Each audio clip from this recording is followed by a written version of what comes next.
இல்ல நாங்க நிறைய செட்ல பண்ணக்கூடியதெல்லாம் சிஜில பண்ணோம். மேக்கப்ல பண்ண வேண்டியதெல்லாம் சிஜில பண்ணோம்.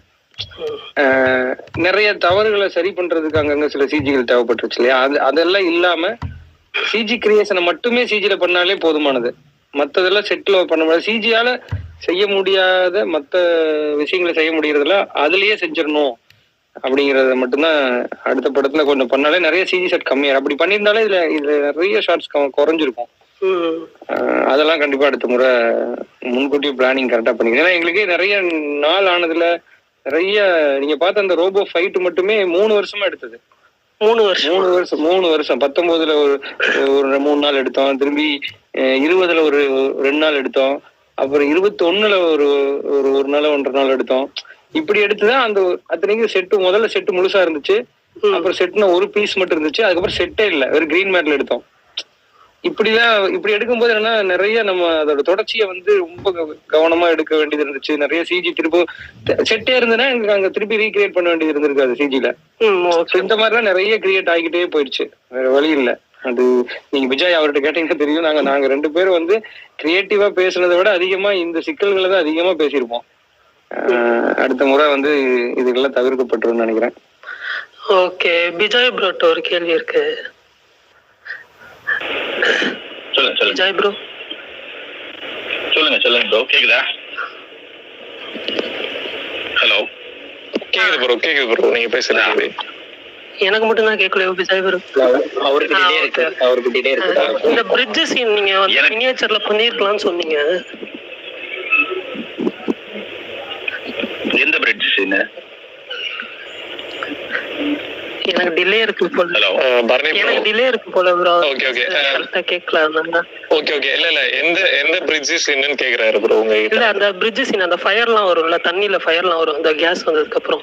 ஆமா அந்த ஃபயர் சீன் வந்து மினியேச்சர்ல பண்ணிருக்கலாம் அப்படின்னு ஃபீல் பண்ணிருந்தாங்க. சோ அது மினியேச்சர்ல பண்ணிருந்தா இதை விட நல்லா வந்திருக்கும்னு உங்களுக்கு தோணுதா ப்ரோ? அதுதான் கேள்வி ஆச்சு. இல்ல அதாவது சில விஷயங்களை மினியேச்சர்ல பண்ண முடியும், சில விஷயங்களை பண்ண முடியாது. சில விஷயங்கள் வந்து என்ன சொல்றது, அந்த பெர்ஃபெக்ஷன் கிடைக்காது மினியேச்சர்ல பண்ணும்போது. பொதுவா வாட்டரும் ஃபயரும் வந்து மினியேச்சர்ல பண்ணும்போது அதுக்கு ஒரு ஸ்கேல் இருக்கு. அந்த ஸ்கேல் வந்து நம்ம கரெக்டா கிரியேட் பண்ணணும். மினியேச்சரா வந்தாலுமே அந்த ஸ்கேலை கரெக்டா கிரியேட் பண்ணலைன்னா அது வந்து மினியேச்சரா ஃபீல் ஆகும். ஸோ அதை இன்னும் பர்ஃபெக்டா பண்றதுக்கு அதுக்கான என்ன சொல்றது, கரெக்டான ஆட்களும் சரி, அதுக்கான ப்ரொசீஜரெல்லாம் பண்ணக்கூடிய விஷயங்களும் நமக்கு இன்னும் அவைலபிளா இல்லை இங்க. பர்ஃபெக்டா வந்து இந்த ஃபயர் எல்லாம் வந்து கரெக்டான ஸ்கேல்ல எடுத்துட்டு வரணும்னா அதுல இருக்கக்கூடிய செட்டு எல்லாமே, அதுல இருக்கிற டீடைல் எல்லாமே வந்து ரொம்ப பர்ஃபெக்ட் ஸ்கேல்ல நமக்கு எடுத்துட்டு வரணும். ஸோ அது இன்னும் ஒரு காம்ப்ளிகேஷன் தான் கிரியேட் ஆயிருக்கும். பிளஸ் அங்க வந்து நமக்கு அதுக்கான டைமும் இல்லை, அதை பண்றதுக்கு உண்டான பட்ஜெட்டோ டைமோ இல்லை. அதான் சொன்னோம் இல்லையா, டேரக்டர் சொன்ன மாதிரி ஒரு குட்டி சீனே நாங்க வந்து 3 வருஷமா 3 நாள்னு எடுக்கும்போது இது மாதிரி விஷயங்கள் இதெல்லாம் கடைசியில போயிட்டு அவர் போய் பேட்ச்ன்னு சொல்லி எடுத்து வந்தாரு. இந்த சீன்லாம், இந்த பிரிட்ஜ் எல்லாமே கடைசி ரவி நம்ம கடைசி 3வது மாசத்துல 4வது மாசத்துல எடுத்தோம் இல்லைங்க. இந்த வருஷம் போய் இந்த வருஷத்துல ஒரு 4-5 மாசம் முன்னாடி போயிட்டு 23 எடுத்தது.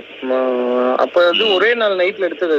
ஆக்சுவலா அதெல்லாம் இன்னும் நல்லா பிளான் பண்ணி இந்த கூவமுத்துல நிறைய வந்து ஒரு போட் இறக்கி லைட்டிங் எல்லாம் பண்ணிருந்தோம்னா அந்த வாட்டர்ல ரிஃப்ளெக்ஷன்ல எடுத்துட்டு வந்திருக்க முடியும். இப்ப அதை இன்னும் கொண்டு வந்திருக்கலாம். இல்லைன்னா ஃபுல்லா ரீக்ரியேட் பண்ணி அந்த மொத்த பிரிட்ஜ்ல இருந்து வாட்டர்ல இருந்து எல்லாத்தையும் ரீக்ரியேட் பண்ணி டோட்டலா மாடல் பண்ணியிருந்தோம்னா பக்காவா வந்திருக்கும். ஆனா அதுக்கான டைம் இல்லை நமக்கு. ஏன்னா இது வந்து ஷூட்டே வந்து ஒரு 3-4 நாள் ஷூட்டே நான் வந்து 23 வரைக்கும் ஃபினிஷ் பண்ண முடியல. நம்ம பேட்ச் ஒர்க் மாதிரி அப்பதான் வச்சு அதை ஃபினிஷ் பண்ண வேண்டியது வந்துச்சு. பட் ஓகே, இந்த நான் வந்து கொஞ்சமாவது சொல்யூஷன் ஊத்தி கொஞ்சமாவது ரெஃபரன்ஸ்க்காச்சும் எடுப்போம் அப்படின்னு சொல்லி சொன்னேன். அது கூட பாசிபிள் இல்லாம ஆயிப்போச்சு. அங்க உள்ளே இறங்க அதான் ஆமா, இவ்வளவு ரெஸ்ட்ரிக்ஷனுக்கு இடையில தான் நம்ம படங்கள் பண்ணிட்டு இருக்கோம் நம்ம ஊர்ல. இந்த ரெஸ்ட்ரிக்ஷனை சொல்லி நம்ம யாரையும் இதை பாருங்கன்னு சொல்ல முடியாது. அதனால எனக்கு என்ன இந்த இதுக்குள்ள நம்ம பண்ண முடியாம போனதை சொல்றதே கொஞ்சம் கம்மியா தான் ஃபீல் பண்றேன். அதாவது இதெல்லாம் தான் அடுத்து சரி பண்ணி நம்மளால அதிகபட்சம் என்ன பண்ண முடியுமோ அதை தான் காட்டணும் இனிமேல்.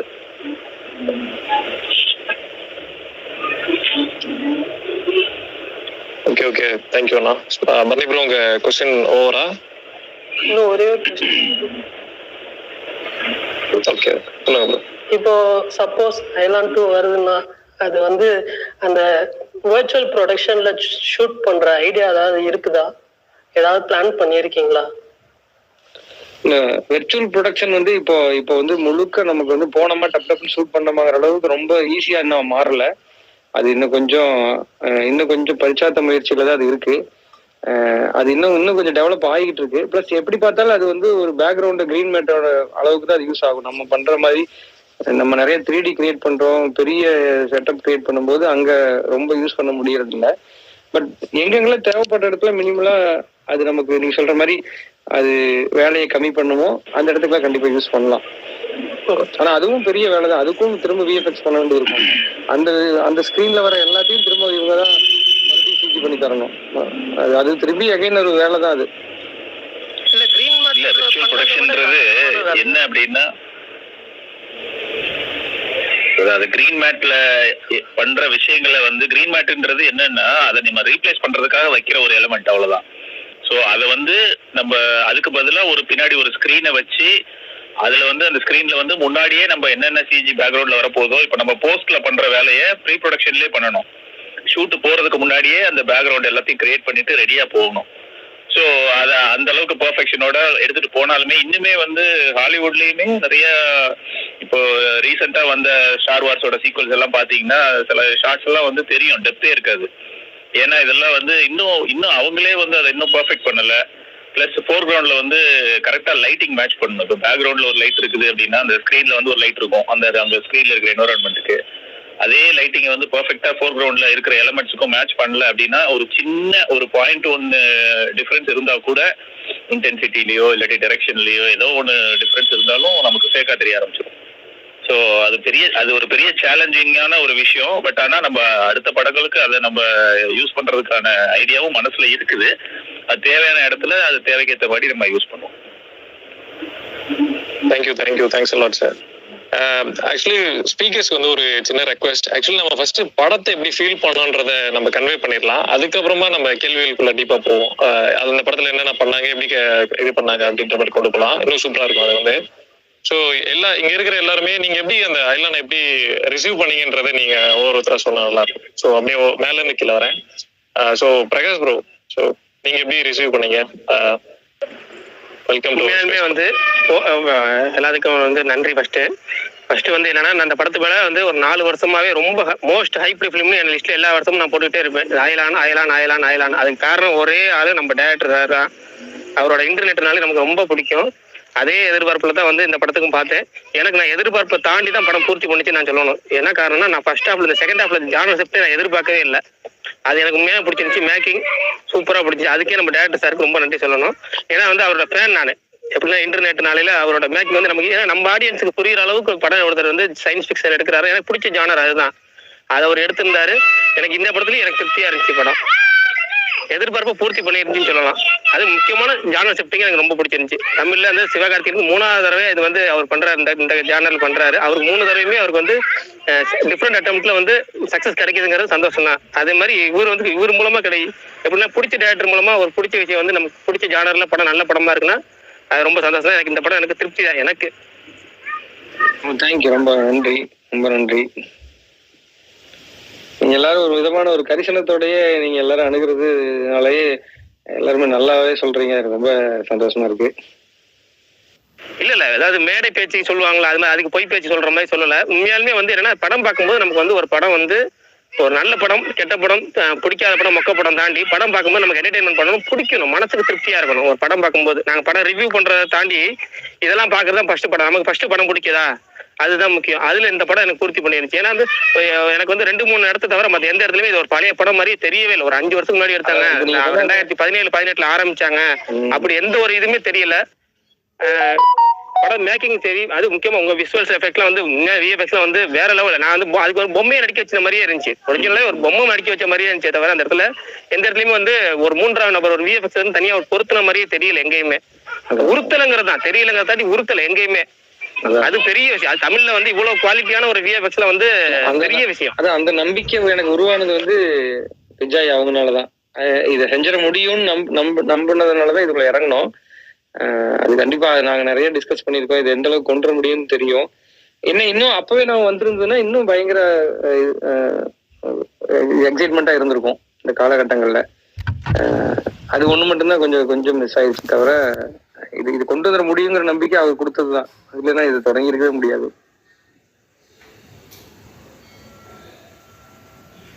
தேங்க்யூமா, thank you. So thank you Prakash bro. So அடுத்து நம்ம கோலி கார்னர் ப்ரோ, நீங்க சொல்லுங்க, நீங்க எப்படி ஃபீல் பண்ணீங்க ஐலாண்ட் பத்தி? First of all congratulations Ravikumar bro, உங்களோட படத்துக்கு மிகப்பெரிய ஒரு ஃபேன். தேங்க்யூ. ஸோ முக்கியமாக சொல்லணும்னா அந்த இப்போ இல்லை இன்டர்நெட் நாளையில் நீங்கள் ஒரு சீன் வச்சுருப்பீங்க, அது எப்படி அதை யோசிச்சிங்கன்னு எனக்கு தெரியல இன்னமும். ஸோ அந்த மியோ ஜார்ஜ் வந்து பார்த்தீங்க அப்படின்னா அவங்களுக்கு அவங்களே கிஸ் கொடுப்பாங்க, அதை ஃபோட்டோ ஃப்ரேம் பண்ணி வச்சுருப்பீங்க. ஸோ ஃபர்ஸ்ட் ஆஃப் ஆல் ஐலானுக்கு முன்னாடி அந்த மாதிரி ஒரு சீன் எப்படி நீங்கள் அதை யோசிச்சிங்க, அதை கொஞ்சம் சொல்லுங்க ப்ரோ. அந்த படத்துக்கு வந்து எனக்கு பெரிய பட்ஜெட் இல்லை, இருக்காதுன்னு எனக்கு நல்லா தெரியும். அப்புறம் பொதுவாக இந்த டைம் டிராவல் படங்கள் எல்லாமே வந்து நம்ம ஒரு விதமா மனசுக்குள்ள நம்மளா நிகழ்த்திக்கிறது தான். நம்ம மனசுக்குள்ளே இருக்கக்கூடிய கால மாற்றத்தை நம்மளே எக்ஸைட் ஆகிக்குவோம், மைண்ட்லயே அது வந்து நிகழுது. ஸோ அதனால எனக்கு இருக்கிற இந்த பட்ஜெட்டுக்குள்ள நான் எக்ஸைட் பண்ற மாதிரி இந்த ஜானருக்கு ஒரு நல்ல ஒரு இது வைக்கணும் அப்படின்னு நினைச்சிட்டு இருந்தேன். ஃபர்ஸ்ட் நான் யோசிக்கும் போது ஹீரோ வந்து ஹீரோயினை கையில குழந்தைய எடுத்தா நல்லா இருக்கும் தான் ஃபர்ஸ்ட் இனிஷியலா அப்படிதான் யோசிச்சேன்.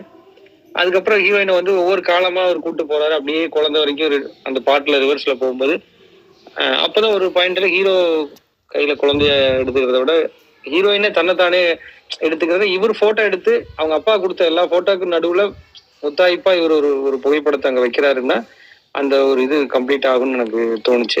அதனால வந்து நான் வந்து கொஞ்ச நாள் நான் சொல்லிட்டு இருந்தேன் ஹீரோ கையில எடுக்கிற மாதிரி, அப்போ நல்லா இருக்கு சூப்பரா இருக்குனாங்க. அப்புறம் ஒரு சர்டன் பீரியட்ல நான் வந்து அதை வந்து மாத்தி இல்ல ஹீரோயினே கையில எடுத்தா இன்னும் நல்லா இருக்கும்னு சொல்லிட்டு அதை மாத்திட்டேன். இது ஒரு இதுதான் இதுக்குள்ளேயே என்ன பண்ணலாம்னு நம்ம யோசிச்சுட்டே இருக்கிறதுனால வர்றதுதான் இது. அது நல்லா ரிசீவ் ஆனதுனால அது இவ்வளவு பெருசாயிடுச்சு. ஆனா நான் பண்ணும்போது எடுக்கும் போதும் ஓகே இதுக்கு இந்த சீன் நல்லா இருக்கும்னு நினைச்சேன், நான் அவ்வளவுதான் நினைச்சேன், வேற எதுவும் நினைக்கல. இதுல பட் எல்லாரும் சீரியஸா அந்த தாட் ப்ராசஸ் ரியலி அது வந்து ஒரு அன்எக்ஸ்பெக்டடா தான் இருந்திருக்கும் எல்லாருக்குமே. கண்டிப்பா வந்து அந்த படமா இருக்கட்டும், இப்போ ஐலாண்ட்ல நீங்க உங்களோட விஷனா இருக்கட்டும், ஸோ இது எல்லாமே வந்து தமிழ் சினிமாவுக்கு புதுசா இருந்தாலும் கூட அது வந்து தமிழ் சினிமா ஆடியன்ஸுக்கு கனெக்ட் ஆகிற மாதிரி ஒரு விஷயத்த நீங்க அதுல எலமெண்ட்ஸ் வைக்கிறீங்கல்ல. ஸோ அந்த விதத்துல உங்களோட தாட் ப்ராசஸ் சீரியஸாவே கண்டிப்பா தேங்க்யூ ரொம்ப சந்தோஷம். சொல்லுங்க சொல்லுங்க. அதான் இன்னும் நிறைய இருக்கு. இப்ப அதான் நம்ம ஒரு ஸ்டெப்பா தான் முன்னேறி வர வேண்டியது இருக்கு. எல்லாத்தோட ரொம்ப முக்கியமானது என்ன பாக்குறேன்னா நம்ம வந்து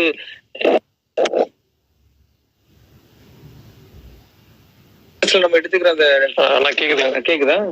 கேக்குதுங்களா ரைட்டிங் ப்ராசஸ்ல நிறைய டைம் எடுத்துக்க வேண்டியதா இருக்குது. அங்கதான் நமக்கு எல்லா இதுவும் நடக்குது. இப்போ நம்ம டைரக்ட் பண்ணிடுறோம், மேக்கிங் கொண்டு வரோங்கிறத தாண்டி நம்ம ரைட்டிங் சைடு சொல்றேன். இப்போ நமக்கு வந்து இதுக்கு ஏத்த மாதிரி ரைட்டிங் பார்ட்னர் அல்லது வந்து ஒரு ஸ்கிரிப்டா சொல்றேன். இப்ப நம்ம ஹாலிவுட்ல எல்லாம் வந்து அவங்களே கதை திரைக்கதையில எழுதுறது கிடையாது. அவங்க அந்த கதையை அவங்க நல்லா அந்த கதையை எடுக்கிறாங்க. நமக்கு வந்து பிரச்சனைனா நம்ம முதல்ல எழுதுறதுக்கே பெரிய காலத்தை செலவு பண்ணி அதுலயே ஒவ்வொரு அப் அண்ட் டவுனும் மாறி அதுதான் ரொம்ப டஃபா ஜாப்பா இருக்குது. இப்ப இன்னும் 2 ஸ்டெப் நம்ம தாண்டி போறதுக்கு தடையா இருக்கிறது கூட இந்த ரைட்டிங் ப்ராசஸை கரெக்டா பண்றது, நம்மளே எழுதி நம்மளே எடுக்கணுங்கிறது இன்னுமே ஒரு பெரிய சுமையா தான் இருக்கு.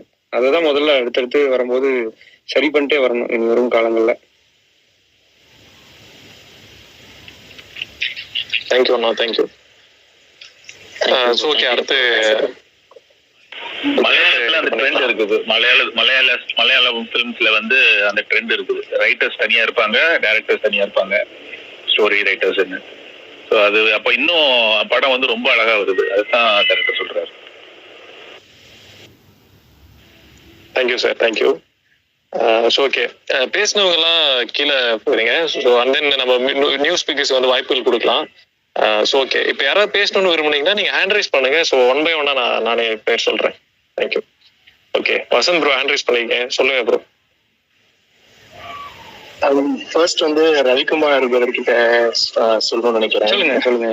ஃபர்ஸ்ட் வந்து இந்த நீங்க அந்த ஸ்கிரீன் பிளேவை கொண்டு போன விதம் ரொம்ப பிடிச்சிருந்தது. அண்ட் ஒவ்வொரு சீனை வந்துட்டு இப்போ நம்ம ஒரு விஷயம் கன்வே பண்றோம் அப்படின்னா அதை எந்த விதமா கன்வே பண்றோம் அப்படின்றது ரொம்ப முக்கியம். ஏன்னா இப்போ ஃபார் எக்ஸாம்பிள் ஒவ்வொரு காலத்துக்கு ஏற்ற மாதிரி அது மாறிக்கிட்டே இருக்கு. இப்போ நம்ம ஒரு சீன் எடுத்துக்கிட்டு ரொம்ப ஒரு இதுவா சொல்ல வரோம்னா அதை இப்போ கிரிஞ்சுன்னுறாங்க, வேற ஏதாவது வேர்ட் சொல்லிடுறாங்க, ஏதாவது ஒன்று சொல்லிடுறாங்க. ஸோ அந்த விதத்துல நீங்க இந்த பிளாஸ்டிக் வந்து ஏலியன் ஃபேஸ்ல வந்து படம் அப்போ வந்து அதை ஸ்கேன் பண்ணி ஒரு சின்னதா அங்க ஒரு சோசியல் வச்சிருக்க மாதிரி படம் பார்க்கும்போது கூட இருந்து கேட்டாரு, பாலித்தீன் 300 வருஷம் ஆகும் அப்படின்னு எனக்கு கேட்டாரு. ஆமாங்க 300 வருஷம் தான் ஆகும் அப்படின்னு. அவருக்கு தெரியல, அது நமக்கு தெரியுதான், ஆனா அவங்களுக்கு இப்ப அது அவ்வளவு வருஷம் ஆகும் அப்படிங்கிறது தெரியறது இல்ல. அது அது எனக்கு என்ன, பூமியில வந்ததும் இருக்கிற பெரிய ஒரு பிரச்சனைய வெளியிருந்து வர ஒருத்தங்க எதிர்கொள்ளலாம் இப்படி காமிச்சா நல்லா இருக்கும்னு தோணுச்சு. அதை நான் வந்து ப்ரீவியஸ்ல இருந்து ஸ்டோரி போர்ட்ல இருந்து அதை வந்து அதை அச்சீவ் பண்ணி கொண்டு வந்துதான் எனக்கு எண்ட்ல அது கொண்டு வர வேண்டியதா இருக்குது. அது அது அது தெரிஞ்சு அந்த சிஜி எல்லாம் வந்து கொஞ்சம் அவ்வளவு ஈஸி கிடையாது. ஒரு பாலித்தீன் வந்து டப்புன்னு அதெல்லாம் அவ்வளவு அழகா சிமுலேட் பண்ணி சூப்பரா பண்ணிட்டாங்க. அந்த ஷாட் எனக்கு ஃபர்ஸ்ட் டைம் எனக்கு முடிச்சு அனுப்பும் போது நான் அதை பார்த்துட்டு உடனே நான் சொன்னேன், சூப்பரா பண்ணிட்டீங்க அப்படின்னு சொல்லிட்டு அவர்கிட்ட. எனக்கே ரொம்ப எக்ஸைட்மெண்டா இருக்கும் ஷார்ட்ஸ் ஒன்று கம்ப்ளீட் ஆகி வர பார்க்கும்போது. ரொம்ப நல்லா இருக்கும். அந்த மானிட்டர்ல எப்படி ஆக்டர் நடிச்சு அன்னைக்கு நம்ம ஷூட் அப்ப பார்த்தது போக எகைன் ஒரு ஷூட்டிங் ப்ராசஸ் மாதிரி தான் நடந்துகிட்டு இருக்கும். ஒரு ஷார்ட்டும் கம்ப்ளீட் ஆகி வர்றது பார்க்கல. ஸோ அது எனக்கு அது காட்டணும், அது சொல்லணும்னு நினைச்சேன். பட் இவ்வளவு காலங்கள்ல அது வாட்ஸ்அப்ல வந்துருச்சு, வாட்ஸ்அப் ஃபார்வேர்ட்ல சொல்லும் போது நான் அப்படி நினைக்கல. இந்த விஷயத்த சொல்லணும், எவ்வளவு நாள் ஆனாலும் இது இன்னைக்கும் பிரச்சனை தான். நம்ம அதை வந்து இதை பாக்குற குழந்தைகிட்டயோ இல்ல மத்தவங்ககிட்டயோ இதை சொல்லணும்னு நினைக்கிறேன், சொன்னேன். ஆனா அது வந்து ஒரு மாதிரி வாட்ஸ்அப் ஃபார்வேர்டுன்ட்டு அது இல்ல, அதுதான் சொல்றேன். அது நல்லா இருந்து இப்போ நம்ம வந்துட்டு அந்த நீங்க வந்துட்டு ஒரு 2 கான்வர்சேஷன் மாதிரி வச்சிருந்தீங்கன்னு வச்சுக்கோங்களேன். இப்போ பிளாஸ்டிக் இப்படி அப்படின்னு வச்சிருந்தா அது ரிசீவ் ஆகிறதே வேற மாதிரி இருக்கும். பட் இது ரொம்ப யூனிக்கா ஒரு 10 to 15 செகண்ட்ஸ் அதனால ஒரு ஸ்ட்ராங் கிட்டிங்கா இருந்துச்சுன்ற ரைட்டிங். ஆமா இல்ல அப்படின்ற மாதிரி ஒரு டக்குன்னு ஒரு ஏதோ ஒன்று சொல்ற மாதிரி. ஸோ அது சூப்பரா இருந்தது.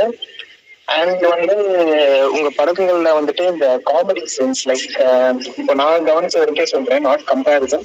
முன்னெல்லாம் வந்துட்டு ஒரு செப்பரேட்டா ஒரு காமெடிக்கு செப்பரேட்டா ஒரு ட்ராக் போகும். லைக் மூவி ஃப்ளோக்கும் இருக்கும் சம்பந்தம் வந்து பெருசா இருக்காது, தனி ட்ராக் இருக்கும். ஆனா இப்போ இந்த சீனோட அதை கொடுத்து அப்படியே வந்து நீங்க இப்போ இந்த அயலாந்த காமெடிஸ் அப்படிதான் இருக்கும். அந்த சீனோட இருக்கும், ஒரு கவுண்டரா இருக்கும், ஒரு ஒன் லைனரா இருக்கும், எல்லாமே.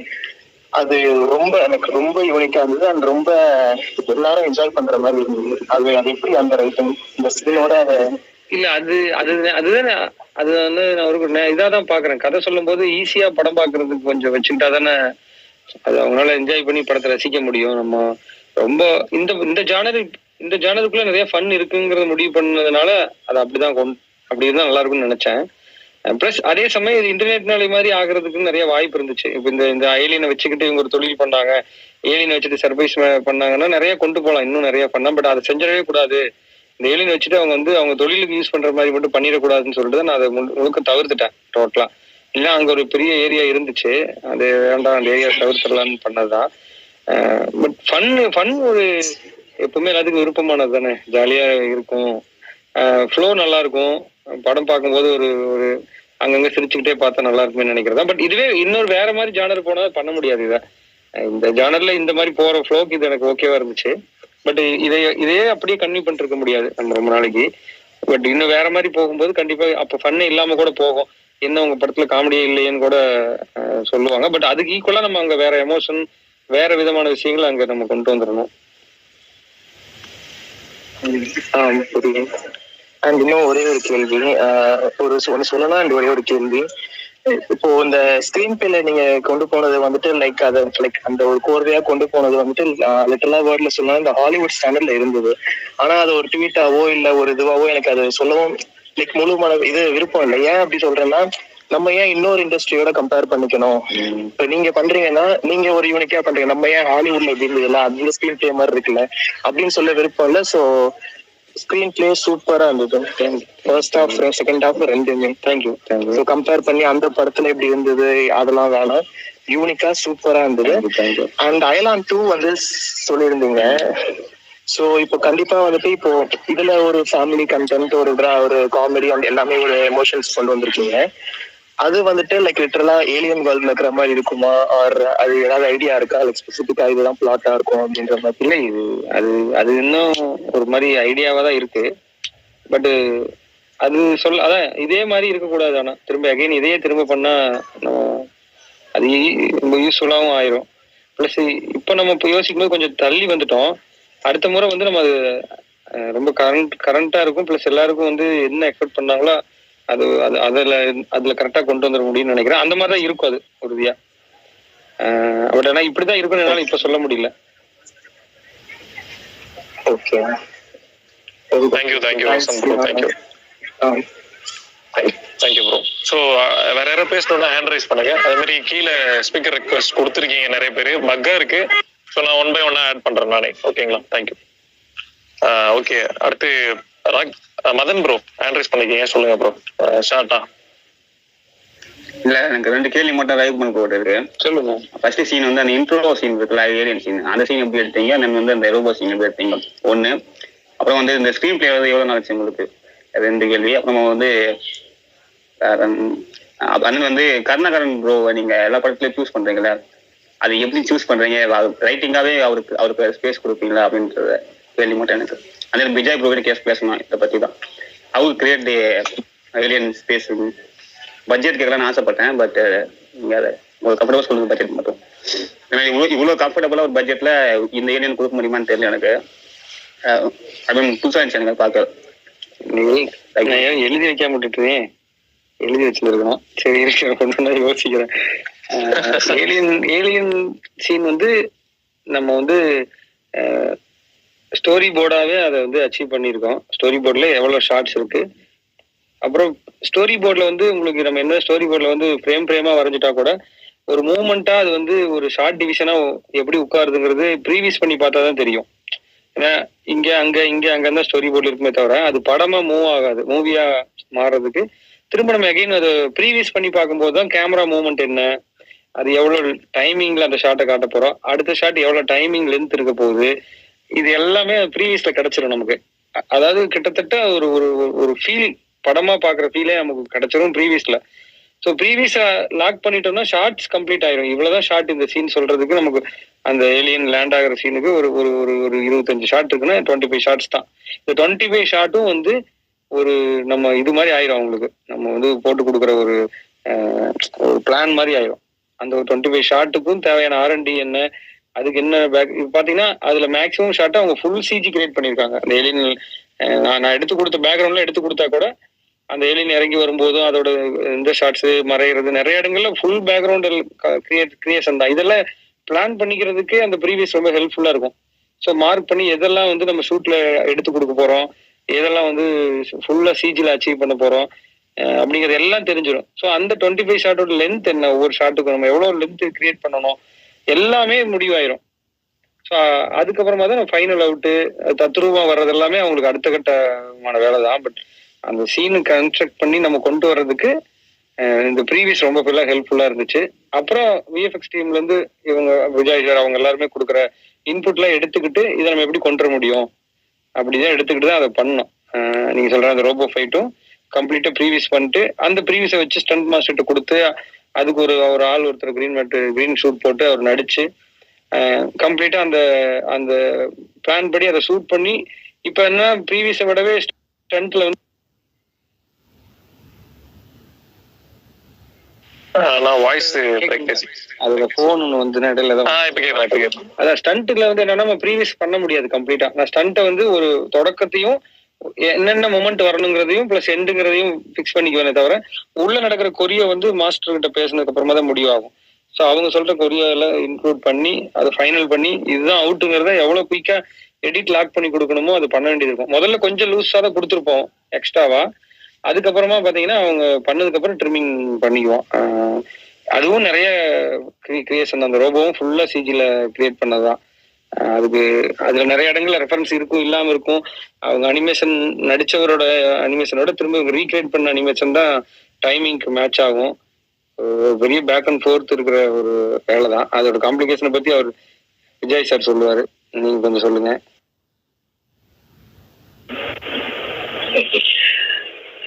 அதான் இப்போ அவர் வந்து இந்த ஏலியன் வேர்ல்டு எப்படி பண்ணீங்கன்னு கேட்டாரு. அது வந்து முதல்ல இருந்தே கான்செப்ட்ல இருக்குது. இந்த மாதிரி ஏலியன் வேர்ல்டுல வந்து ஆக்சுவலா இன்னும் நிறைய ஷார்ட்ஸ் வச்சிருந்தாரு டைரக்டர். அப்போ இது வந்து ரொம்ப பெரிய ஒரு டைம் எடுக்கிற வேலை, பெரிய டைம் பெரிய மேன் பவர் எடுக்கிற வேலை. அதனால நான் அது வந்து கடைசியில் அதுக்கப்புறம் அது வேணுமா வேண்டாமா, அதை எடுத்துடலாமா அப்படிலாம் நிறைய டிபேட் போச்சு. அப்புறம் நான் சொன்னேன், இல்லைங்க நம்ம ஊர் படத்துல இது ஒரு புது விஷயமா இருக்கும், இதை வச்சுக்கலாம், நம்ம எடுக்க வேண்டாம், வேணா ஷார்ட்ஸ் வேணா குறைச்சிக்கலாம்னு சொல்லிட்டு அது கடைசியில தான் அப்புறம் வச்சுக்கலான்றதே ஒரு முடிவு பண்ணோம். அப்புறம் இந்த டிசைன் வந்து முதல்ல பண்ணிட்டோம். படம் ஸ்டார்ட் பண்ணும் போதே இந்த ஏலியன் வேர்ல்டோட டிசைன்லாம் பண்ணியாச்சு. அப்போ இருந்த டிசைன் வந்து இப்போ 6 years கழிச்சு பார்க்கும்போது எங்களுக்கு ரொம்ப அவுடேட்டடா தெரிஞ்சது. மாடல் எல்லாமே 3D மாடல் எல்லாம் முடிச்சு ஷார்ட்டே வந்து டீசருக்கான ஷார்ட்டே ரெடி பண்ணி கிட்டத்தட்ட 2 வருஷமா வச்சிருந்தோம். எனக்கு என்ன தோணுதுன்னா, அப்டேட் பண்ணிக்க வாய்ப்பு இருந்தது, இவங்க அப்டேட் பண்ணிட்டாங்க. மியூசிக்லயும் அப்டேட் ஆயிடுச்சு, எல்லாம் அப்டேட் ஆச்சு, தவிர என்னால ஸ்கிரீன் பிளே அப்டேட் பண்ணவே முடியல. ஏன்னா நான் ஃபர்ஸ்ட் ஷெட்யூலே 18 எல்லாத்தையும் எடுத்துட்டேன் கிட்டத்தட்ட ப்ரீ கிளைமேக்ஸ் வரைக்கும். ஸோ அதனால எனக்கு மட்டும் அந்த வாய்ப்பு கிடைக்கவே இல்லை.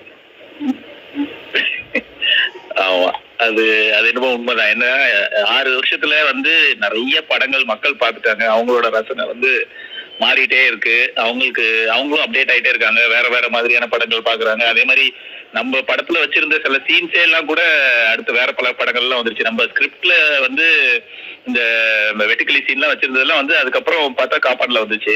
இந்த மாதிரி அது வந்து வேர்ல்டு வைடா நடக்கிற ஒரு விஷயம் தான், அதனால யார் வேணா அதை வைக்கலாம் படத்துல. பட் ஆனா ஸோ இதெல்லாம் வந்து நாங்க நிறைய விஷயம் பண்ணிட்டே இருப்போம். அதெல்லாம் வந்து சில நேரங்கள்ல நாங்க பண்ணி வச்சிருக்கிற எஃபெக்ட்ஸ் எல்லாம் கூட ஃபாரின்ல சில சீரீஸ்ல எல்லாம் வந்துச்சு.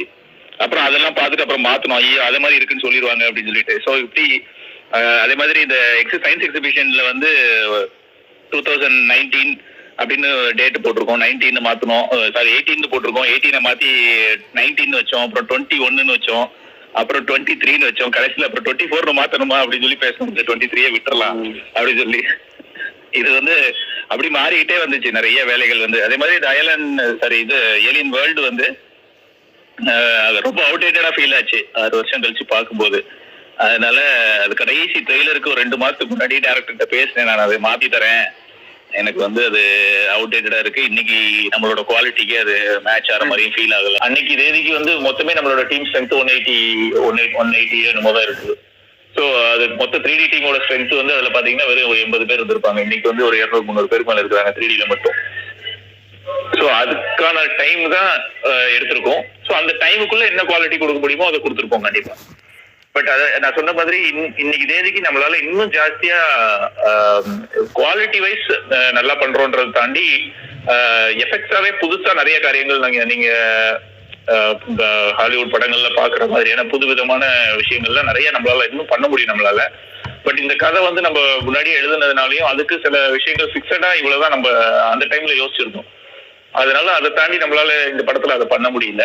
பட் இனி அடுத்து வரக்கூடிய படங்கள் எல்லாம் வந்து ரவிக்குமாரோட ஸ்கிரிப்ட்லயே அவர் நிறைய ஐடியாஸ் வச்சிருக்கிறாரு, அது எல்லாத்தையுமே சாத்தியப்படுத்த முடியும். அது எல்லாமே வந்து பெரிய அடுத்து இந்த இப்ப நம்ம என்ன ஒரு மைல் ஸ்டோன் ஒரு விஷயத்தை கிரியேட் பண்ணிருக்கிறோமோ அதை பீட் பண்ற மாதிரியான ஒரு விஷயமா இருக்கும் அது எல்லாமே. Thank you sir. Okay sir, actually நான் இப்போ என்னோட கொஸ்டின்ஸை வந்து அப்படியே 1 by 1 ஐ மீன் ஒரு ஸ்பீக்கர் பேசுறாங்க ஒரு கொஸ்டின் அப்படி வச்சுக்கலாம்னு நினைக்கிறேன், ஏன்னா ரொம்ப டைம் பீரியட் ரொம்ப கம்மியா இருக்கு. ஓகே ஒரே ஒரு ரிக்வெஸ்ட் ப்ரோ. அப்படி ப்ரோ சொல்லுங்க ரிஃபிக் ப்ரோ, ரொம்ப டைம் எடுத்துக்காதீங்க. ஓகே ரவிக்குமார்னா அண்ட் விஜய்னா ஒரே ஒரு ரெக்வஸ்ட், நீங்களாம் எல்லாத்துக்கும் தெரியுறீங்க, எஸ்கே தாண்டி நீங்க இப்ப பேந்தமும் தெரியுறீங்க எல்லாத்துக்கும். எனக்கு பின்னாடி வந்து ஃபியூச்சர்ல ஒரு சக்சஸ் மீட்டோ ஏதாவது கிவிங் ஸ்பாட்டியோ வச்சா கண்டிப்பா அசிஸ்டன்ட் டைரக்டரும் அந்த பேத்தம் பின்னாடி ஒர்க் பண்ண எல்லாரும் எனக்கு வந்து ஸ்டேஜ்ல காட்டுற மாதிரி எங்கேயாவது ஏதாவது அவங்களுக்கு பெருமை சேர்த்துற மாதிரி ஏதாவது பண்ணீங்கன்னா. இல்ல நான் வந்து நம்ம ஆடியோ லான்ச் சன் டிவில என்னோட 2 அசிஸ்டன்டையும் மேடையில ஏத்தி அவங்க 2 பேரையும் பேச வச்சேன். போயிடுச்சு, அது வரல, அது ட்ரிம்மிங். அதனால சொல்றேன், அதான் அது தொடர்ச்சியா நம்ம அதை செய்யதான் நினைக்கிறோம். எங்கெங்கெல்லாம் இடம் கிடைக்குமோ கண்டிப்பா செய்வோம். 10 இந்த 9 6 7 6 இயர்ஸ் 7 சொல்றாங்க. அதுல வந்து நீங்க பேத்தம் சிவகார்த்திகேயன் எஸ்கே ப்ரோ மட்டும் தெரியுறீங்க, பின்னாடி யாரும் தெரிய மாட்டேங்கிறாங்க. அவங்க கஷ்டப்பட்டெல்லாம் தெரியணும்னு ஒரு பர்சனல் ஃபீல் இல்ல. அதுக்கான ஒரு டீடைல்டு மேக்கிங் வந்து ஃபேண்டம்ல இருந்து நாங்க பண்ணிட்டு இருக்கோம். ப்ராபப்ளி படம் வந்து ஓடிடில எல்லாம் ரிலீஸ் ஆன பிறகு எல்லாரோட இன்டர்வியூ யார் யார் என்ன பண்ணிருக்காங்க அப்படிங்கிற விஷயங்களை இப்போ ஆல்ரெடி நம்மளோட பேஜ்ல பாத்தீங்கன்னா இந்த ஒர்க் பண்ண கீ ஆர்டிஸ்ட் எல்லாம் அவங்கள வந்து தனித்தனியா அவங்கள பேச வச்சு வீடியோஸ் அனுப்பிச்சு. ஏன்னா எங்களுக்கு என்ன பொறுத்த வரைக்கும் நான் எல்லா இன்டர்வியூலுமே நான் சொல்றது அதுதான், விஷுவல் எஃபெக்ட்ஸ்ன்றது வந்து ஒரு தனி நபரால பண்ற விஷயம் கிடையாது. நான் மேபி நான் வந்து இதை ஸ்பியர் ஹெட் பண்ணிருக்கலாம், ஐடியாஸ் வந்து நிறைய விஷயம் கிரியேட் பண்ணியிருந்திருக்கலாம், என்னோட ஐடியாஸ் வந்து இதுல ஒரு நிறைய ஐடியாஸ் வந்து டாமினேட் பண்ணிருக்கலாம். மற்றபடி இது வந்து ஒரு பெரிய டீம் ஒர்க். அதனால இது எல்லாருக்குமே இதுக்கான என்ன சொல்றது கிரெடிட்டையும் அங்கீகாரத்தையும் நான் வந்து எப்பவுமே கொடுத்துட்டு தான் இருக்கிறோம். அதை தொடர்ந்து கொடுத்துட்டு இருக்கோம். எல்லா இன்டர்வியூலையுமே நான் நிறைய பேரோட பேர்களே சொல்லியிருக்கிறேன்.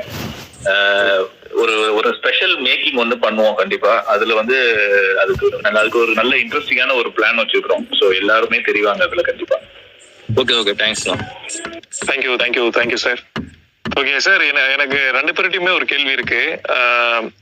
இப்போ வந்து இந்த செகண்ட் ஹாஃப் அந்த விஷயத்த பத்தி நிறைய பேர் சொன்னாங்க. இது ஒரு விமர்சனமாவும் நீங்க வச்சுக்கோங்க. செகண்ட் ஹாஃப் வந்து இப்போ ரீசெண்ட் டைம்ஸ்ல வந்து யார் பார்த்தாலுமே ஒரு விமர்சனமா வைக்கணும்னா செகண்ட் ஹாஃப் சரியில்லை, லேக் இருக்கு, அந்த மாதிரி ஒரு கான்செப்டை எடுத்துட்டு வராங்க. அண்ட் தென் இன்னொன்னு பாத்தீங்கன்னா நம்ம ஐலாண்ட் அப்படின்னு வரும்போது ஃபர்ஸ்ட் அந்த விமர்சனம் என்னன்னா, இந்த மாதிரி வந்து இது ஏலியன் படம்னாலே குழந்தைகள் தான் பார்ப்பாங்க அப்படின்ற மாதிரி, ஒரு அனிமேஷன் பிலிம்னாலே குழந்தைகள் தான் பார்ப்பாங்கன்ற ஒரு மைண்ட் செட் சில பேர் வச்சிருக்காங்க சார். ஸோ இது எப்படி பாக்குறீங்க விஜய் சார் அண்ட் ரவிக்குமார், நீங்க இந்த செகண்ட் ஹாஃப் லேக் இந்த மாதிரி விஷயங்கள்லாம் எப்படி பாக்குறீங்க? விஎஃப்எக்ஸ் படம்னாலே குழந்தைகள் எல்லாம் பார்க்கணுமா அப்படின்ற மாதிரி ஏதாவது இருக்கா? நல்ல ஏலியன் அப்படின்னு எடுத்துக்கிட்டாலே அது இயல்பாவே வந்து அது குழந்தைகளுக்கானதா மாறிடுது. பிளஸ் ஒரு ஹீரோ அவங்கள தாண்டி இந்த மாதிரி ஒரு ஆப்ஜெக்ட்ஸ் எல்லாம் கொண்டு வரும்போதே அது குழந்தைகளுக்கானங்கிற தன்மையை கண்டிப்பா அது எடுத்துக்கதான் செய்யும். அது தவிர்க்கவே முடியாது. நீங்க என்ன பண்ணாலும் தவிர்க்க முடியாது.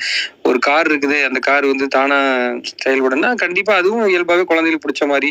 எந்த ஆப்ஜெக்ட்ஸ் எதை கொண்டு வந்தீங்கனாலும் ஹீரோவை தாண்டி இன்னொரு ஆப்ஜெக்ட் படத்துல கொண்டு வந்தாலே அது இயல்பா அந்த பேர் தான் அது எடுக்கும். அது தவிர்க்க முடியாது ஒண்ணு. பிளஸ் இல்லைன்னா அதவே நம்ம வந்து வேற மாதிரி மாத்திக்கிறோம். இப்போ வந்து அது வந்து வேற மாதிரி ஒரு நல்ல தன்மையா இல்லாம இன்னும் நீங்க வந்து அதை வில்லனிக்கா ட்ரீட் பண்ணீங்கன்னா அப்ப அது தன்மை மாறிடும்.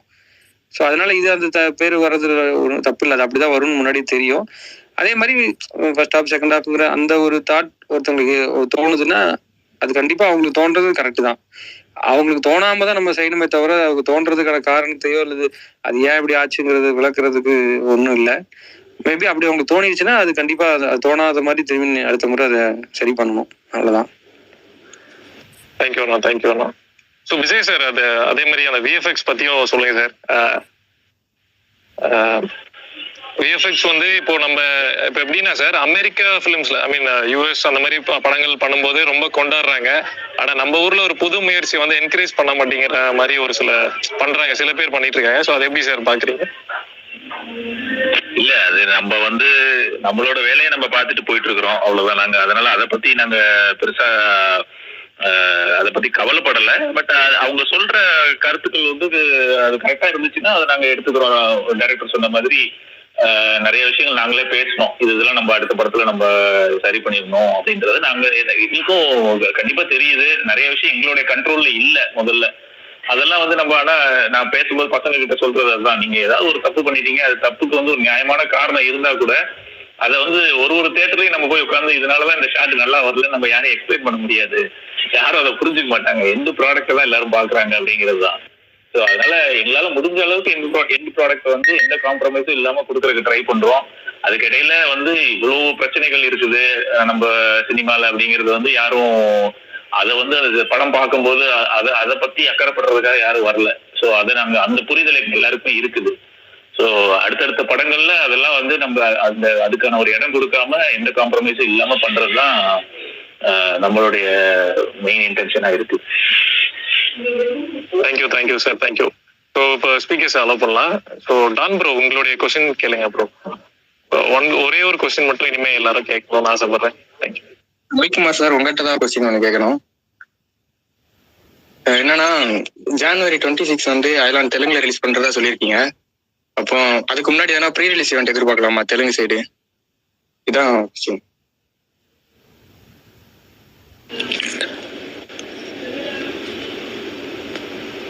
ஹலோ, கேக்குதுங்களா? அந்த மாதிரி நிகழ்வுகள்லாம் இருக்கும் கண்டிப்பா. அதெல்லாம் தொடர்ச்சியா நடக்க ஆரம்பிக்கும். அதுவும் இருக்கு. Okay sir, okay. அது கொஞ்சம் கேட்டேன். தேங்க்யூ. தேங்க்யூ அண்ணா, தேங்க்யூ. ஸோ அடுத்து மனோ ப்ரோ உங்களுடைய கொஸ்டின் கேளுங்க அப்போ. ஹலோண்ணா. சொல்லுங்க சொல்லுங்க. ஃபர்ஸ்ட் ஆஃப் ஆல் ரொம்ப தேங்க்ஸ்ண்ணா இந்த மூவி கொடுத்ததுக்கு. ஏன்னா எவ்வளோ நெகட்டிவிட்டி போயிட்டு இருந்துச்சு ரிலீஸ்க்கு முன்னாடி. சொல்லுங்க சொல்லுங்க சொல்லுங்க. தென் படத்தை பற்றிலாம் கேட்க விரும்பலண்ணா. எனக்கு வந்து இப்போ ஒரே ஒரு கொஸ்டின் தான் இருக்கு. உங்க ஃபேமிலி எல்லாம் பார்த்துருப்பாங்கல்ல, ஃபேமிலி ஃப்ரெண்ட்ஸ்லாம், அவங்க என்ன சொன்னாங்கண்ணா படத்தை பார்த்துட்டு? எல்லாருமே வந்து என்ன சொல்லுவாங்க நினைக்கிறீங்க? பாசிட்டிவா சொல்லியிருப்பாங்க. பட் ஆனா நம்ம ஜெயிச்சு மற்றவங்க சொல்லும் போது ஒரு மாதிரி சொல்லலாம் ஃபேமிலி ஃப்ரெண்ட்ஸ்லாம். அது எல்லாருக்குமே வந்து இந்த படம் வந்துடணுங்கிற ஒரு இதுதான். இது நான் ஃபேமிலின்னு பார்த்தா நான் எஸ்கே அவர்ல இருந்து எல்லாரையும் நான் ஃபேமிலியை தான் பார்க்குறேன். எல்லாருக்குமே இந்த படம் வெளியே வந்துடணும், இவ்வளோ நாளாக நம்ம வச்சிருந்த விஷயத்த உலகத்துக்கு காமிச்சிடணும் அப்படிங்கிற அந்த தவிப்பு அது இன்னைக்கு வந்து ஸ்க்ரீனில் வரும்போது எல்லாருக்குமே ரொம்ப ஒரு மாதிரி நெகிழ்ச்சியான ஒரு தருணமாக தான் இருந்துச்சு. நான் ஏன்னா எவ்வளோ நாள் நான் வந்து இந்த பாட்டை வந்து மொபைலில் வச்சுக்கிட்டு காமிச்சிட்டே இருப்பேன். விஎஃப்எக்ஸ் சூப்பராக இருந்துச்சு, பயங்கரமாக இருந்துச்சு. அது ஃப்ரெண்ட்ஸ் எல்லாருமே சொன்னாங்க அது தமிழ் ஃபிலிமில் இப்படி ஒரு விஎஃப்எக்ஸ் சூப்பராக இருக்கு அப்படின்னு சொல்லிட்டு. காமெடியும் சூப்பராக ஒர்க் ஆயிடுச்சு. தேங்க்யூ தம்பி, ரொம்ப சந்தோஷம். Thank you thank you. ஓகே ராம்குமார்ண்ணா, நீங்க பேசணும்னு ஆசைப்பட்டீங்க, சொல்லுங்கண்ணா உங்களுடைய கருத்துக்கள். ஹாய் ரவிண்ணா, வணக்கம். வணக்கங்க, சொல்லுங்க. அண்ணா எனக்கு எல்லா கொஸ்டின்ஸ்லாம் எல்லாரும் கேட்டாங்க, என்னென்ன டவுட் இருந்தோ எல்லாருமே கேட்டாங்க, எனக்கு எல்லாருமே இதுவாயிடுச்சு. எனக்கு என்னன்னா ஒரு சின்ன ஸ்டோரி மட்டும் உங்ககிட்ட சொல்லிக்கணும். என்னன்னா 2015 இன்டர்நெட் நாளை படம் ரிலீஸ் ஆகுது. நமக்கு வந்து ஃப்ரெண்ட்ஸோட நம்ம எப்பவுமே ஜாலியா படத்துக்கு ரெகுலரா போவோம். அந்த டைம்ல வந்து ரொம்ப போர் அடிச்சிருந்தே, சரி எதனா ஒரு படத்துக்கு போவோமே சொல்லிட்டு 50 ரூபான்னு போஸ்டர் ஒட்டி வச்சிருந்தாங்க. குறைந்த கட்டணம் 50 ரூபான்னு சொல்லிட்டு போஸ்டர் ஒட்டி வச்சிருந்தாங்க. சரி போர் அடிக்கிறதுக்கு போய் தியேட்டர்லயாச்சும் உட்காருவோமேனு போயிட்டு உட்காந்துதான் அந்த படம் என்ன பயங்கரமா எக்ஸைட் பண்ணிச்சு. யாரா இந்த மனுஷன், யாரா இந்த டைரக்டர்னு இன்னைக்கு வரைக்கும் வந்து கூட உங்களுக்கான அந்த நீங்க அடுத்த படம் எப்போ பண்ணுவீங்க, உங்க படம் எப்போ வரும்னு உங்களை ஃபாலோ பண்ணிக்கிட்டே இருந்தேன் சோசியல் மீடியால. உங்க இன்டர்வியூஸ், உங்களோட பழைய அந்த நாளை இயக்குனர்ல நீங்க கொடுத்த பேட்டிகள் இப்ப நிறைய வீடியோ இப்ப வைரல் ஆயிட்டு இருக்கு. அதெல்லாமே நான் ரொம்ப நாளா வந்து வாட்ச் பண்ணிட்டே இருக்கேன். இந்த மனுஷன் இந்த படம் வந்து இந்த ஐலாண்ட் படம் ரிலீஸ் ஆச்சு ஆகல, இன்னைக்கு நல்லா இருக்கு நல்லா இல்லைன்ற விமர்சனத்தெல்லாம் தாண்டி இந்த படம் ரிலீஸ் ஆனதே மிகப்பெரிய ஒரு சக்சஸா நான் பாக்குறேன். இதே வார்த்தை நான் நிறைய முறை நானே சொல்லியிருக்கேன். அதுதான் அது நீங்க பேசும்போது உங்க வார்த்தைகள் இருக்கிற வழி, நீங்க இப்ப ப்ரீ ரிலீஸ் ஈவென்ட்ல கூட ஆடியோ லான்ச்ல கூட நான் வந்திருந்தேன். அப்ப கூட நீங்க பேசினதெல்லாம் நான் நோட் பண்ணி, இந்த படம் எப்படியாச்சும் வெளியே வந்துட்டாலே இந்த மனுஷன் எப்படியாச்சும் ஜெயிச்சிட மாட்டானா, எப்படியாச்சும் இந்த மனுஷன் ஜெயிச்சிடணுன்ற மாதிரி ஒரு எனக்குள்ள ஒரு ஆதரவு இருந்துகிட்டே இருந்தது. ஐலாண்ட் படம் ஆக்சுவலி சிவகார்த்திகேயன் படம்ன்றது எல்லாருக்குமே தெரியும். என் ஃப்ரெண்ட்ஸ் கிட்ட நான் சொல்லி ரெஃபர் பண்றேன், டே சிவகார்த்திகேயன் படம் வந்திருக்கான் போது யாரா டைரக்டர் கேட்கும் போது ரவிக்குமார், இது கேஎஸ் ரவிக்குமாரா மாதிரி கேட்டாங்க. இல்லடா ரவிக்குமாரா, யாரா ரவிக்குமார், டே அன்னைக்கு நம்ம 50 ரூபா டிக்கெட் ஒரு படம் போய் பார்த்தோமேடா சொல்லிட்டு அப்போ எக்ஸைட் ஆன பசங்க. அந்த ஆர்வம் தான் அவங்களை வந்து திரும்ப அந்த தியேட்டருக்கு வர வச்சது. எனக்கு என்னன்னா மிகப்பெரிய வாழ்த்துக்கள்னா, நீங்க பெரிய பெரிய படங்கள்லாம் நீங்க தொடர்ந்து பண்ணணும், நீங்க உங்களுக்கு பெரிய சக்சஸ் எல்லாம் கிடைக்கணும்ன்றத நான் திரும்ப நான் இந்த இடத்துல நான் பதிவு பண்ணிக்கிறேன். உண்மையிலே படமா எனக்கு நல்லாவே சாட்டிஸ்ஃபை தான் பண்ணிச்சு. எல்லாரும் என்ஜாய் பண்ணிட்டு இருக்காங்க. பெரிய லெவல்ல படம் ரீச் ஆயிருக்கு. செகண்ட் வீக்கும் நல்ல ரன்னிங் இருக்கு. ஷோஸ்லாம் கூட இன்க்ரீஸ் பண்ணிருக்காங்க. ரொம்ப வாழ்த்துக்கள், ரொம்ப ரொம்ப நன்றி. உங்களோட அடுத்தடுத்த படங்கள்லாம் வந்து பெரிய பெரிய லெவல்ல இருக்கிறத நானும் கேள்விப்பட்டேன். கண்டிப்பா அதுக்கு மிகப்பெரிய ஒரு வாழ்த்துக்கள் தான். ரொம்ப ரொம்ப வாழ்த்துக்கள். நன்றிண்ணா. நன்றிங்க. தேங்க்யூ ராமண்ணா. ரவிக்குமார்ண்ணா, இந்த படத்தை வந்து ஒரு அவார்ட், நேஷனல் அவார்டு அந்த ரேஞ்சுக்கு ஏதாவது ட்ரை பண்ண வைக்க முடியுமாண்ணா? ஏன்னா அது ஃபேன்ஸ் கேட்கறாங்க, ரொம்ப ரெக்வஸ்ட் பண்றாங்க. இல்ல அந்த மாதிரி கொண்டு போக முடியும்? இல்ல விஎஃப்எக்ஸ்க்கு கண்டிப்பா அனுப்பணும்னு நான் சொல்லியிருக்கேன். நானே வந்து விஜய் அவர்கிட்டையும் சொல்லியிருக்கேன். கண்டிப்பா வந்து தயாரிப்பாளர் அதுக்கான முயற்சியை முன்னெடுப்பாரு. நிச்சயமா அதுக்கு ட்ரை பண்ணுவோம். கண்டிப்பா. ஏன்னா நம்ம ஊர்ல முறையா பண்ண ஒரு பெரிய பிரம்மாண்டம்னா இது, அப்படிதான் சொல்லணும். தேங்க்யூ. ஸோ அடுத்த கொஸ்டின் வந்து ரவீனா, இப்போ ஜானர் ஷிஃப்ட் எல்லாம் வந்து கண்டிப்பா ஃபியூச்சர்ல எதிர்பார்க்கலாம் தானே உங்ககிட்ட? இல்ல நீங்க வந்து ஒரு சயின்ஸ் ஃபிக்ஷன் டைரக்டர் அப்படின்ற மாதிரியே இருந்துராது இல்ல? கண்டிப்பா தெரியலங்க. இதை வந்து திட்டமிட்டு வரையறுக்க முடியாது. நம்ம பண்ற ஒர்க்கு நமக்கு சாட்டிஸ்ஃபைடா இருக்கிற மாதிரி எது வேணாலும் பண்ணலாம். இதுதான் இல்லை, நான் சொன்ன மாதிரி தான். ஒரு நல்ல இன்னும் வித்தியாசமான கதைகள் கிடைக்கப்பட்டாலோ அல்லது நம்மளே அமைக்கப்பட்டாலோ அதை பண்றதுக்கு எதுவும் தடையெல்லாம் இல்லை, மனத்தடையெல்லாம் எதுவுமே கிடையாது. பட் எனக்கு இப்போ பிடிச்சிருக்கு, இந்த மாதிரி பண்ணலாம்னு நினைக்கிறேன். நான் அதை பண்றேன். பொதுவா கொஞ்சம் என்ன சொல்றது, நம்ம ஒரு ஸ்டெப்பு போய் நம்ம ஒன்று பண்ண நினைக்கிறதுக்கான வளர்ச்சி போக்குல தான் நான் பார்க்க நினைக்கிறேன். ஸோ இதில் நம்ம நினைச்சலாம் பண்ணிட்டோமானா இல்லை. ஸோ அதெல்லாம் பண்ணணும், கண்டிப்பாக பண்ணணும்.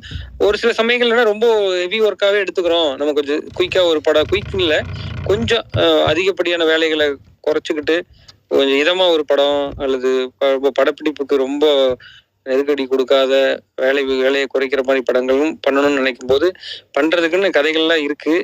அந்த மாதிரி கதைகளும் நான் சொல்லியிருக்கேன். அப்போ கேட்பாங்க, என்னங்க இந்த மாதிரி இப்படியெல்லாம் கூட யோசிப்பீங்களான்லாம் சொல்லுவாங்க. சொல்லும்போது இருக்கு, கண்டிப்பாக பண்ணுவேன். எனக்கு அந்த தடையெல்லாம் இல்லை. நம்ம பெருசாக பண்ணுறோம் அப்படியே மேலே போய் நம்ம அப்படியே அப்படியெல்லாம் எந்த எண்ணமும் கிடையாது. ஒரு சூழல் அமையும் போது அந்த மாதிரி படங்களை நிச்சயமாக நம்ம நடுவில் பண்ணலாம்.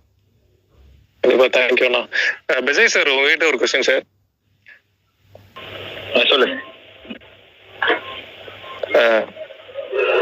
சார். இப்போ வந்து நம்ம ஊர்ல வந்து சார், இப்போ விஎஃப்எக்ஸ் தரம் வந்து இப்போ நம்ம ஊர்லயே வந்து பண்ண முடியுமா? ஒரு அவதார் ரேஞ்சுக்கு வந்து பண்ற அளவுக்கு நம்ம கிட்ட டெக்னாலஜி வந்திருக்கா சார்? ஃபேண்டம்ல வந்திருக்கா சார்?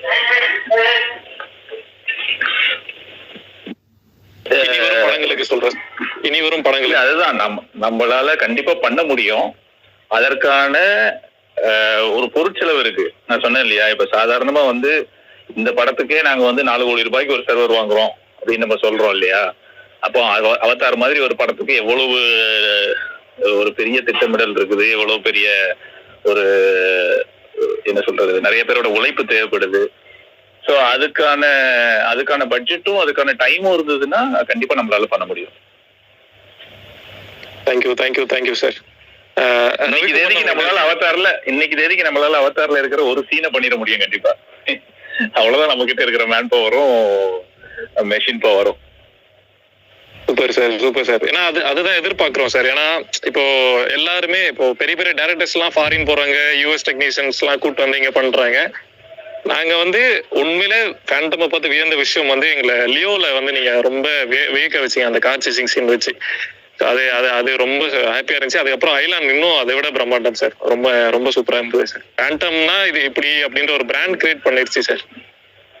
இல்ல அதுதான், அது அந்த ஒரு பிளாட்ஃபார்மை கிரியேட் பண்றதுக்காக தான் இவ்வளவு பெரிய ஒரு எஃபர்ட் எடுத்தோம். ஏன்னா இதை நம்ம பண்ணலைன்னா இனி அடுத்து யாருமே இந்த மாதிரி ஒரு முயற்சி பண்ண மாட்டாங்க அப்படிங்கிறது தான் எங்க எல்லாருடைய மனசுலயும் இருந்துச்சு. மொத்த டீமுமே அதுக்காக தான், அதாவது மொத்த ஃபிலிம் குரூ எல்லாருமே வந்து டைரக்டர்ல இருந்து சிவா சார்ல இருந்து எல்லாருமே வந்து இதைதான் வந்து மனசுல வச்சிருந்தோம். இதுல நம்ம தோத்துட்டோம் அப்படின்னா நாளைக்கு யாரும் இதை மாதிரி ஒரு விஷயத்த செய்யறதுக்கு அடுத்து ஒரு 5 வருஷத்துக்கு யோசிக்க கூட மாட்டாங்க. ஸோ அதை நம்ம செய்யணும் அப்படின்றதுதான், விட்டுறக்கூடாது அப்படிங்கறதுதான் நம்மளோட இன்டென்ஷனா இருந்துச்சு.